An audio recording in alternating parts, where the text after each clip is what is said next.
వైకాపా ప్రభుత్వం చేపట్టిన నాడు నేడు పనులపై సమగ్ర విచారణ చేయిస్తామని విద్యాశాఖ మంత్రి నారా లోకేష్ ప్రకటించారు. శాసనసభ రెండో రోజు సమావేశాల్లో భాగంగా స్పీకర్ అయ్యన్న పాత్రుడు ప్రశ్నోత్తరాలు చేపట్టారు. పలువురు సభ్యులు తమ నియోజకవర్గాల్లోని సమస్యలను ప్రభుత్వం దృష్టికి తీసుకొచ్చారు. గత ప్రభుత్వం చేపట్టిన నాడు నేడు పనులు భారీగా అవినీతి జరిగిందని తేదేపై ఎమ్మెల్యేలు తెనాలి శ్రావణ్ కుమార్, ధూళిపాళ్ల నరేంద్ర, ఏలూరి సాంబశివరావు సభ దృష్టికి తీసుకొచ్చారు. దీనిపై విచారణ చేపట్టాలని రాష్ట్ర ప్రభుత్వాన్ని కోరారు. తప్పనిసరిగా నాడు నేడు పైన ఒక ఎంక్వైరీ ప్రభుత్వం వేస్తుంది. దాంట్లో ఎలాంటి సందేహం లేదు.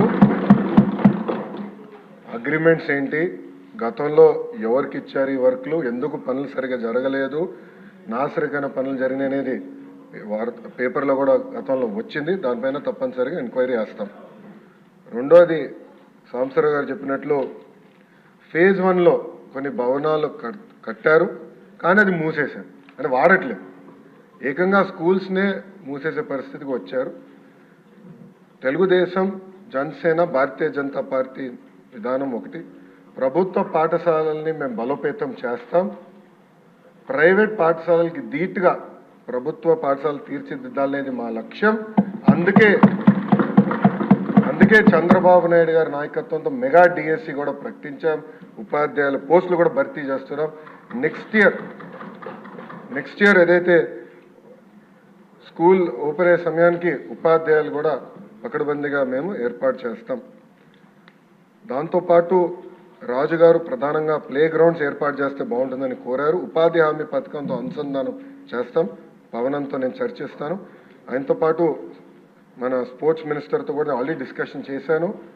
ఇంటర్ స్కూల్ కాంపిటీషన్ ఎట్లా పెట్టాలి, ఇంటర్ డిస్ట్రిక్ట్ కాంపిటీషన్స్ ఎట్లా ఏర్పాటు చేయాలి, కేవలం స్పోర్ట్సే కాదు ఆర్ట్స్ అండ్ క్రాఫ్ట్స్ని ఎట్లా ప్రోత్సహించాలి అని దానిపైన మేము కూడా డిస్కస్ చేస్తున్నాం. మొదటి ప్రశ్నకి సమాధానం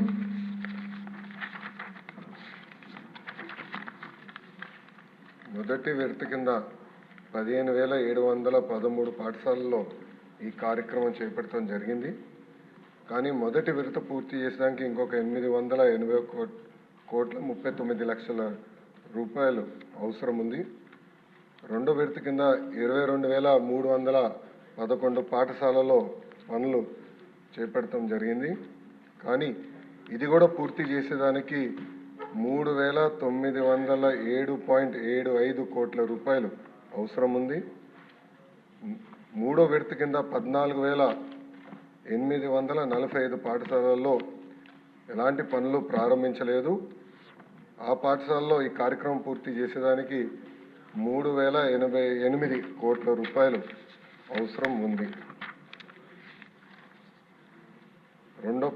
రెండో ప్రశ్న వివరాలు. నిధులు కేటాయింపులు ఖర్చులు ఎనెక్షర్ 1లో జతపరిచాం. మూడో ప్రశ్నకి సమాధానం. గత ప్రభుత్వం 900 కోట్ల రూపాయలు పెండింగ్ బిల్స్ పెట్టడం జరిగింది. ఈ కార్యక్రమం పూర్తి చేసడానికి 7,877 కోట్ల రూపాయలు అవసరం ఉంది. గత ప్రభుత్వం ఈ కార్యక్రమంలో చేపట్టిన ప్రభుత్వ పాఠశాలల్లో 72,117 విద్యార్థుల సంఖ్య తగ్గుతాం కూడా జరిగింది. డి ప్రశ్నకు అధ్యక్ష శ్రీ వి వెంకటరామరెడ్డి గారు అడ్వకేటు 27/11/2023లో ఒక పిటిషన్ వేస్తాం జరిగింది. ఆ పిటిషన్కి సంబంధించిన ప్రాథమిక దర్యాప్తు రిపోర్ట్ MD APEWIDCకి వస్తాం జరిగింది. కానీ ఫైనల్ రిపోర్ట్ ఇంకా రావాల్సిన అవసరం ఉంది. ఈ ప్రశ్నకి సమాధానం.